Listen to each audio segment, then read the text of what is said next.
Okay, welcome everyone. This is number 8 of our session. So we'll let Dr. Gomi take it away. Hey everyone.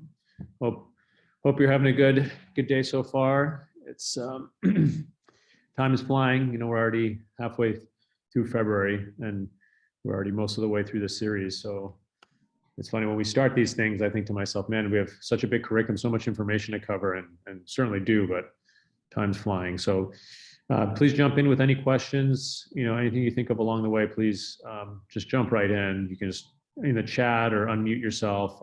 You do not have to worry about interrupting at all.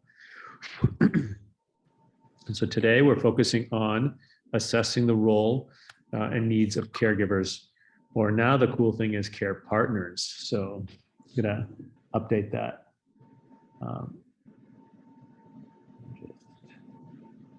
Okay. And next slide. No new announcements here, just a little announcement about the nursing continuing education, no new disclosures. Any announcements for anyone that they want to share? Even local events about what might be going on with Alzheimer's associations in your communities or anything, feel free to share with us. Yeah, if you're signed up for newsletters, Alzheimer's Association in Montana and then other states as well, in addition to the national, I usually get pretty cool announcements for them at least once a month with local resources. So I don't know if there's any people want to highlight or particularly excited about, or anything else going on locally. Awesome, cool. Keep moving. This is kind of cool from here. Again, yeah, today you can just see, so we only have a couple left after this one. And we will, we'll talk, care management is sort of the focus for the remaining sessions. And so really trying to get into the nitty gritty, hopefully answer any questions you have. And we'll definitely in the next couple spend time really talking about, behavioral management, symptoms, the things that tend to, hopefully are rare, but tend to take up a lot of our bandwidth, right? And cause a lot of issues in our facilities. So we'll try to touch on that and hopefully provide some helpful guidance.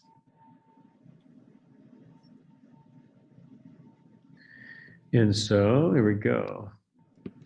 So for today, we really want you to think about, how to identify the ways in which a dementia diagnosis can change relationships for patients and their family members, care partners. So, the impact it's going to have, and I'm going to challenge you that it's a far less negative than it is positive. And so that's what I really want to highlight today, especially for care partners. What are the caregivers' needs during the diagnosis and throughout the disease progression, and some key tasks to support patients, family members, and care partners during the diagnosis phase and throughout the disease process. Again, very relevant to those of us working in facilities, nursing homes, right? Because a core part of our job, right, is managing families and care partners, right? They're visiting all the time. They might be calling, they might be remote because of COVID. There's a lot of management there. So hopefully you can walk away from today feeling like a little more prepared for those situations. So the big numbers, one of the biggest numbers that gets highlighted a lot when we talk about Alzheimer's is the unpaid caregiver time.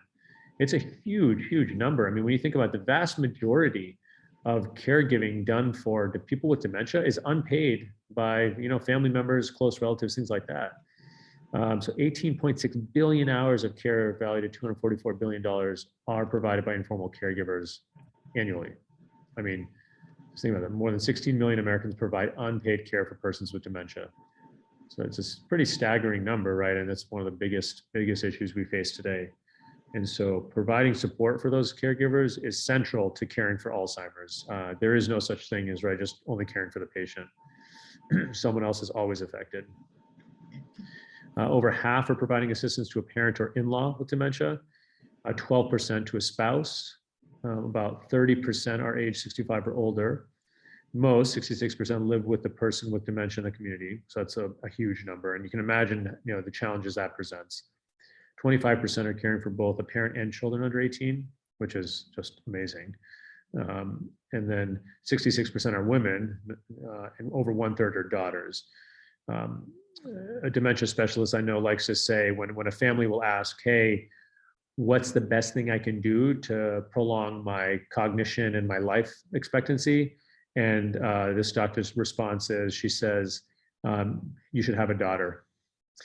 And that's kind of the running joke, right? Because they are having a daughter, you're probably going to be much better taken care of. And so female caregivers spend more time caring and most often live with the person with dementia. So it's just, just one of the statistics. Jump to the next slide. And so identify, assess, support. So again, you might be someone who's just getting to see a new resident in the facility or in the clinic. You might be meeting a care partner for the first time. They might be coming in every day. They might be coming in once a month. I mean, it just depends. But you want to identify, assess, and support. So the changes in intimacy that come along with this, reciprocity causes shifts in relationships and feelings of grief and loss, right? This is a fundamental change into a relationship dynamic. I mean, we see couples, right, left and right, that they've been together decades and decades, and then all of a sudden it's fundamentally changed. I mean, they're turning into a care partner. That role of husband and wife is, or spouse or partner, whatever it might be, even if it's brother, sister, and whatever that relationship is, it's going to be fundamentally different. And so I think recognizing that there's a grief process that goes on there and a sense of loss, right?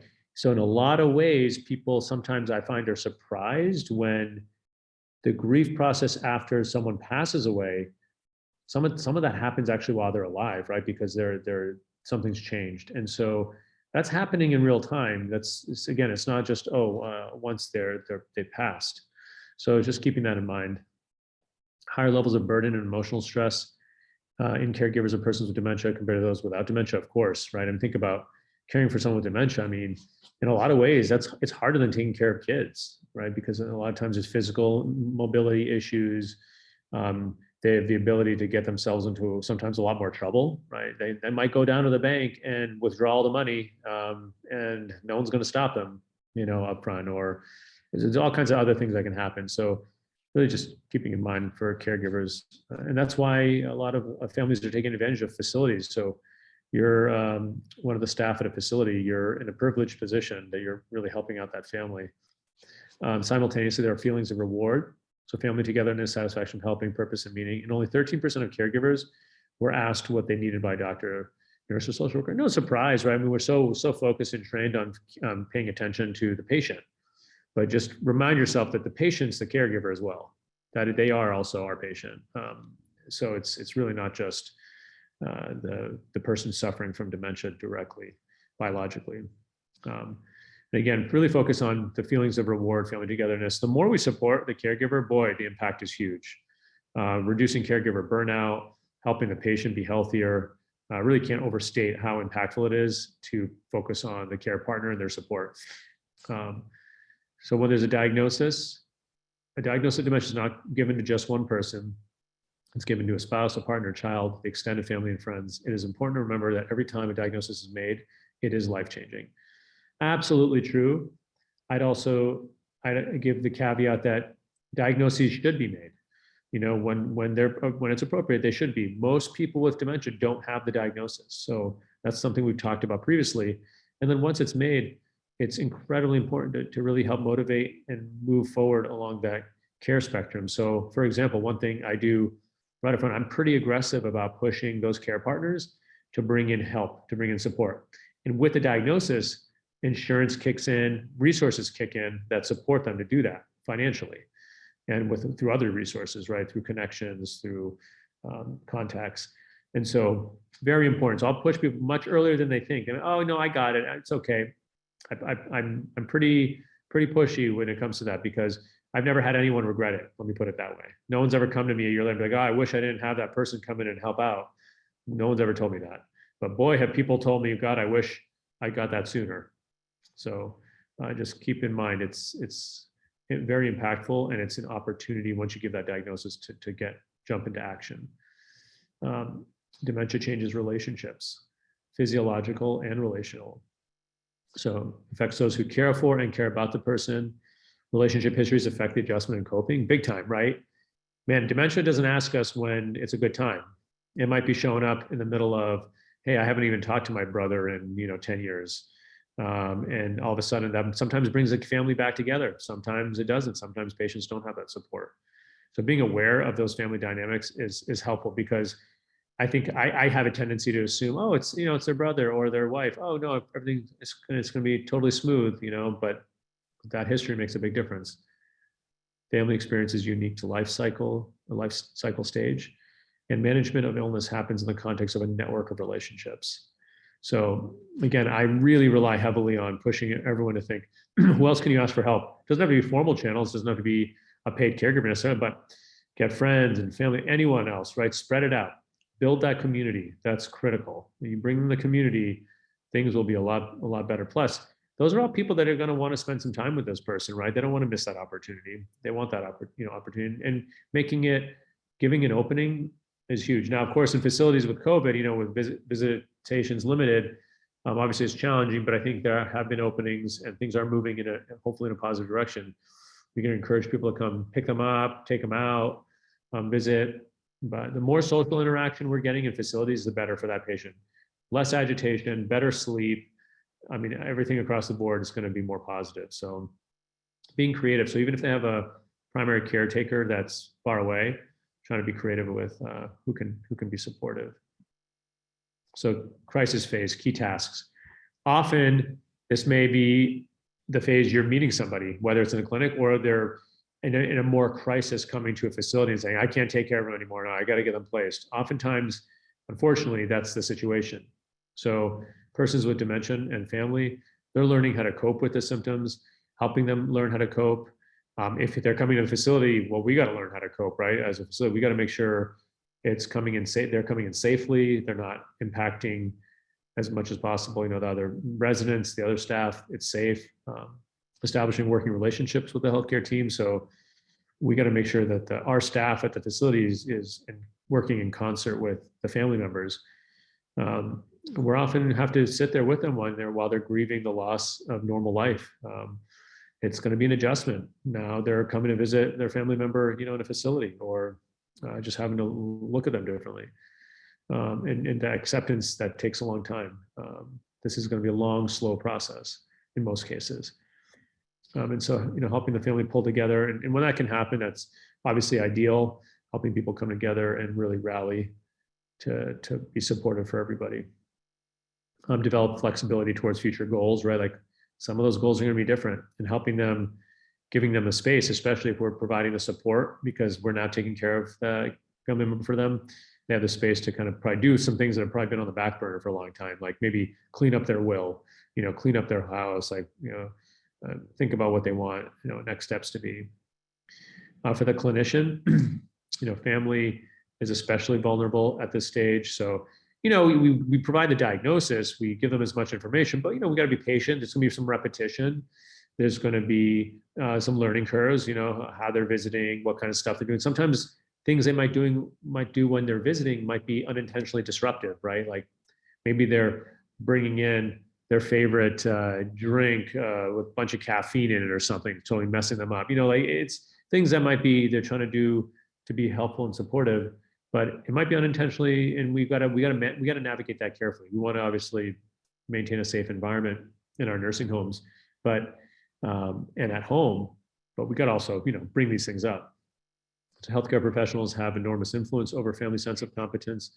So it's really our job to empower them. So everyone that works in any kind of facility, our job is to 100% empower these patients and families. Here you go. Here are tools you can use, resources, Alzheimer's Association, that kind of thing.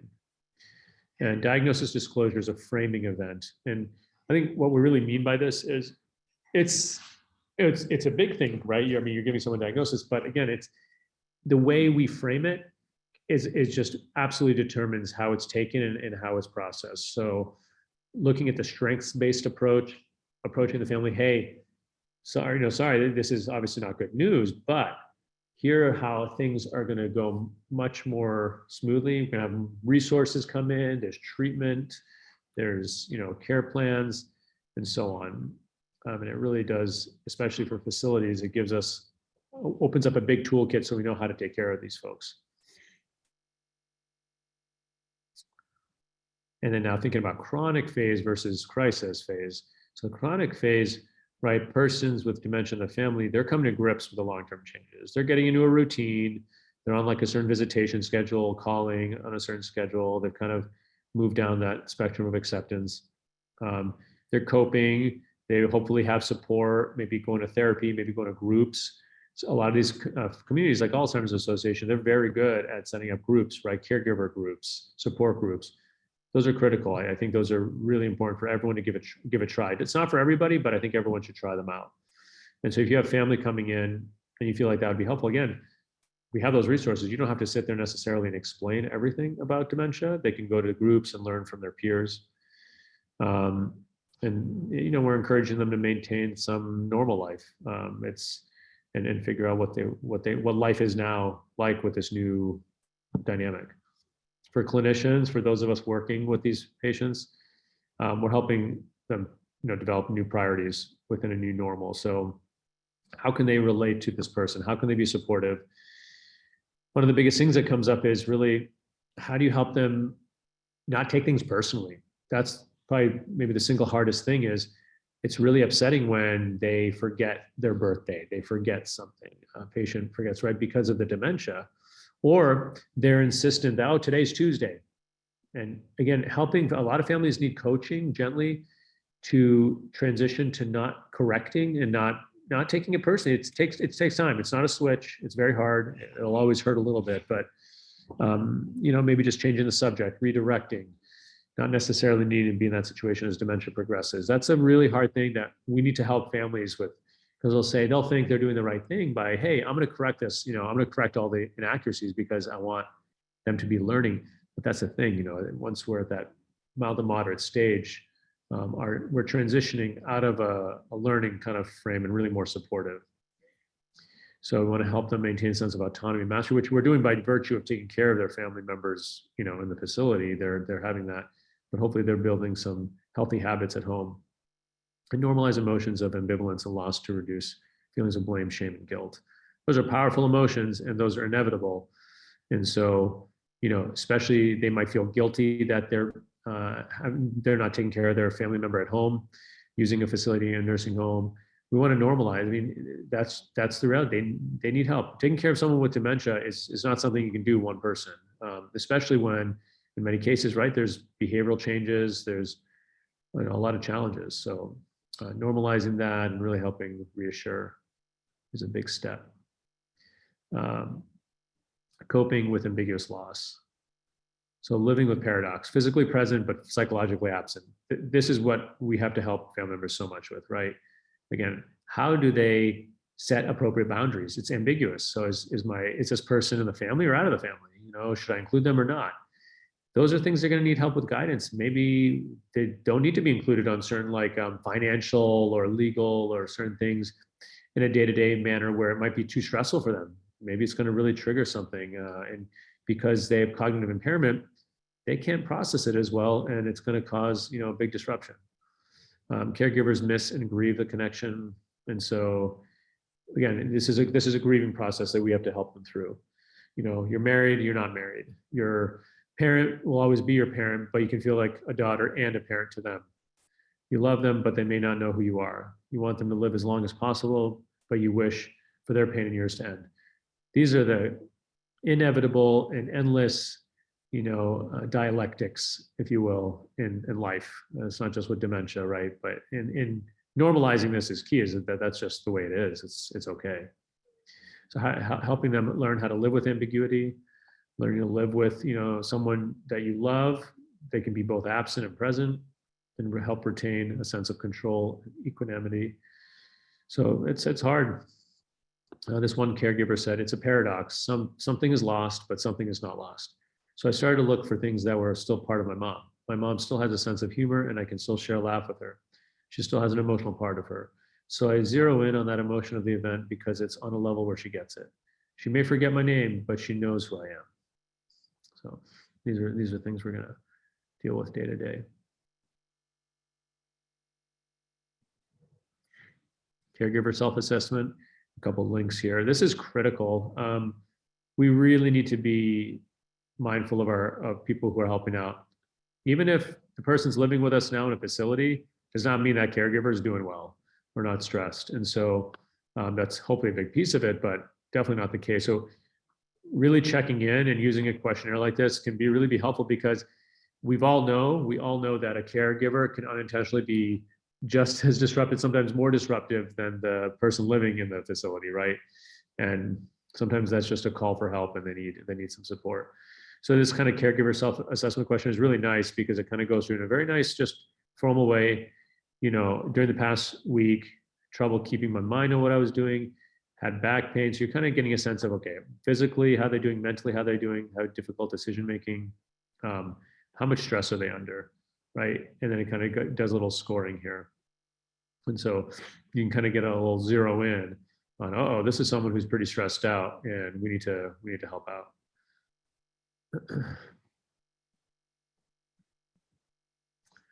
Interprofessional care team. This is one of my biggest, moments on the soapbox in terms of getting that diagnosis and getting the ball rolling. Look at the resources that you get called into action with a diagnosis and with more information about how they're doing, how their brain is doing, right? Sorry, I'm gonna go back. So we got the primary care physician, who's often central and involved, nurse, social workers. Social workers often play a big role in caring for those with dementia. They're the one, they usually have a lot of training around this. Neurologists are sometimes, and neuropsychologists sometimes involved, not always, depends on the location, how specialty, how specialized you need, an opinion. Speech language, very often involved. They do a lot of cognitive therapy, speech language pathologists, occupational therapists, physical therapists, very commonly involved, right? Their brains are changing. We have to teach them new ways of doing things. Physically, keep their mobility up. These are all things that are linearly correlated with how they do cognitively. So we want to really push on their mobility. Agencies on aging, Alzheimer's Association, other foundations. Sometimes if you have a more specific diagnosis, like there's a frontotemporal dementia, association, there's a Lewy body dementia association, depends on which one, all very helpful. Elder law attorneys, definitely want to make sure families are getting all that in order too, because at facilities, we all know it happens where sometimes things change and then all of a sudden the patient has like this gigantic bill that's outstanding. That's creating a stressor for the home or the facility, because these are how we have to keep the the roof over us and pay the bills. So we want to make sure those families are organized and staying up to date on all that stuff. We don't want to be surprised that an insurance ran out or something. Mediation if they need it. Support groups, again, very important. Companion care. There's all kinds of volunteer groups too that can come in and help out, so that don't charge anything. Adult day services, creative arts. Luckily, in a lot of places, a lot of towns in our states, you can drop them off at the Y. There's senior centers. There's all kinds of activities. So, and you can also take a break. So your facility doesn't necessarily have to do everything, right? There are places you can take people and kind of try to spread it out. And of course, palliative care and hospice. So when the time comes, that's appropriate. Oftentimes we're doing that in-house at the facility. And so, and these are a lot of people to coordinate. So having communication among these teams, and really having, often it's a social worker, but having someone that kind of has a touch point and knows big picture, what's going on, who are all the team members involved in this person's care. It's critical. And this is another really helpful from NIH, and National Institute of Aging, under the National Institutes of Health guide for what are the next steps after diagnosis of Alzheimer's disease or dementia in general, right? And so what's nice is this is something you can actually just hand to a family member. It really helps them look at the right resources, help get them, get their financial and legal stuff in order. If they're already coming to a facility, that's some of the home stuff is addressed, but they still might be interested in participating in a clinical trial. And the caregivers will really appreciate having this resource, because they have, it has just a lot of guidance for them, and it gives them a sense of structure. So something like this can be very helpful to empower the family.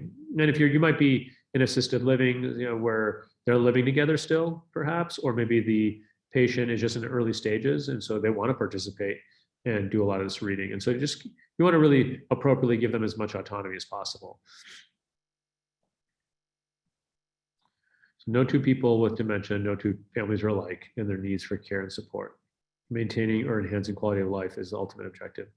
That's what we all do. I mean, everyone on this call, that's what we're doing. I mean, that's why we're here, right? Is we're supporting families, loved ones with dementia, and it's definitely a team effort.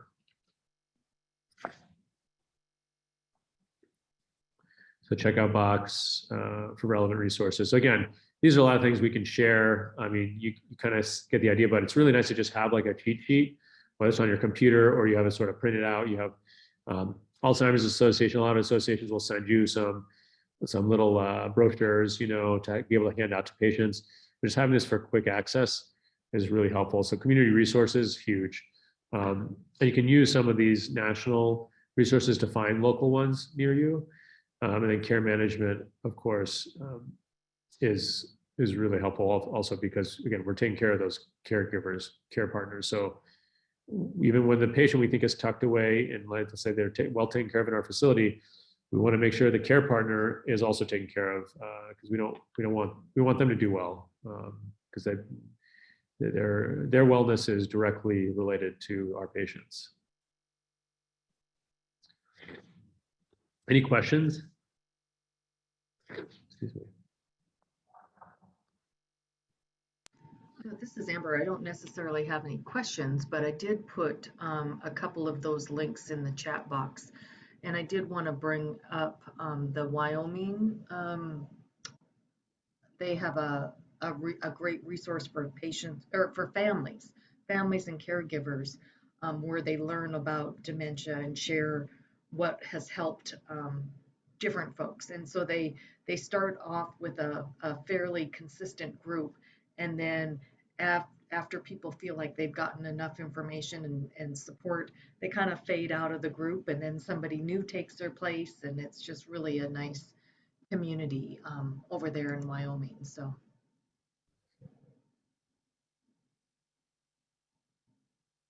Anyone on the call did this strike a chord with anyone this topic today? Can you think of any families that presented, any challenges or any ways you intervened to help out? Well, I'm the talkative one today. So I would have loved to have somebody ask me how I was coping with my mother as a caregiver when she had dementia. It was super, super stressful as a nurse and the daughter. You know enough to be dangerous, and you put a lot of burdens on yourself. So I think having that caregiver assessment, or at least a time when you can have a primary care visit where you can talk about that privately to a physician would have been very helpful, I think. Talk about, adding another layer that makes it, unfortunately, you'd think, hopefully it'd be helpful, but I mean, which it is in some ways, but it does add a whole nother layer of stress because all of a sudden you're in a position of saying, well, I'm a healthcare professional. I should X, Y, Z. I should do all this. I should do this. And where do I get involved? Wait a second. Do I really put my foot down about this? And it can definitely add, yeah. As we all know, right? We've been in a situation where a patient who's, let's say they're living in one of our nursing homes, and you're like, oh, here comes the son. They're a doctor. And you're like, uh-oh. And all of a sudden it kind of can introduce another dynamic. Yeah. Other experiences from folks? I was talking to a wife of a patient who has dementia recently, and he is fairly advanced, but he's still pretty capable of taking care of him, like his ADLs. But he has a lot of anger and doesn't admit to any kind of dementia diagnosis. And so she's really struggling with getting support when he won't allow it. Right. That comes up all the time, Britta. Thanks for sharing that.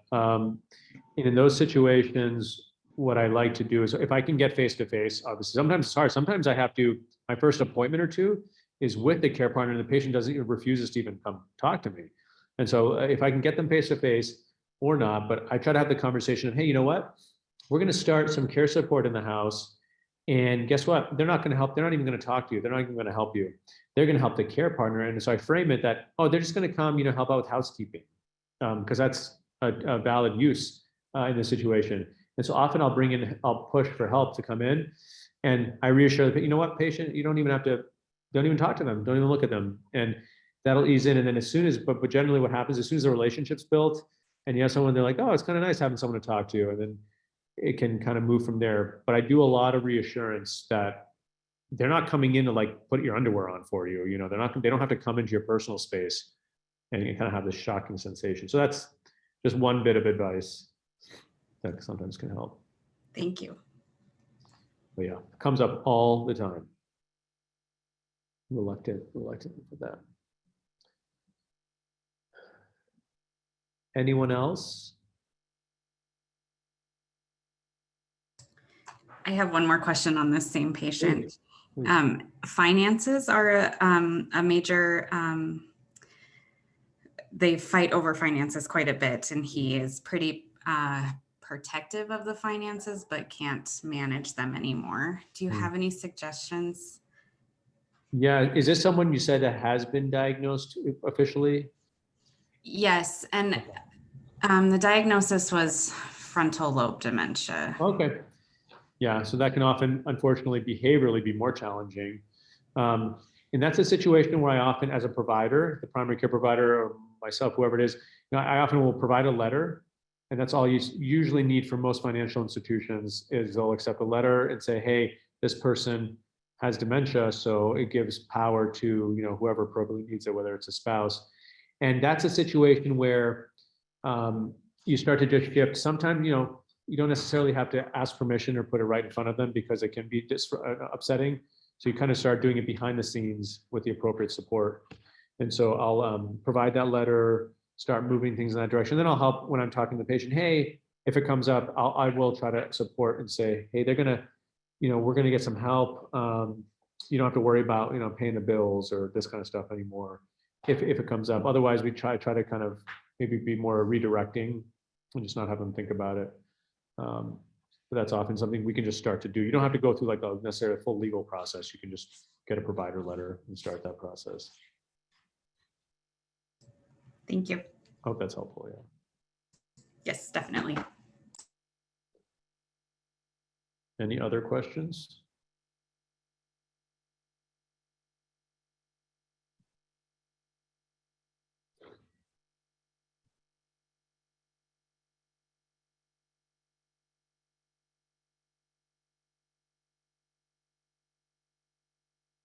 And of course, cases are always welcome. I mean, that was a great example, Britta. So anyone else that it doesn't have to be anything formal. Any examples or cases you can think of with anything going on now, we're here to help. So you have questions. If you think of it later too, feel free to email us. I'm happy to chat with you outside the talk. And then, so the next session is coming up February 23rd. We'll focus on cognition and comorbidities. So often we don't have the luxury of treating only one thing, right? There's other things that come along with dementia in most cases. So we'll focus on that. Any other questions before we wrap up?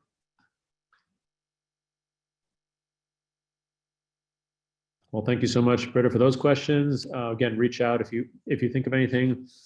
And throughout your week, if something pops up, lesson learned, make a note of it. Love to hear about it. If you're in a challenging situation, we're here to help.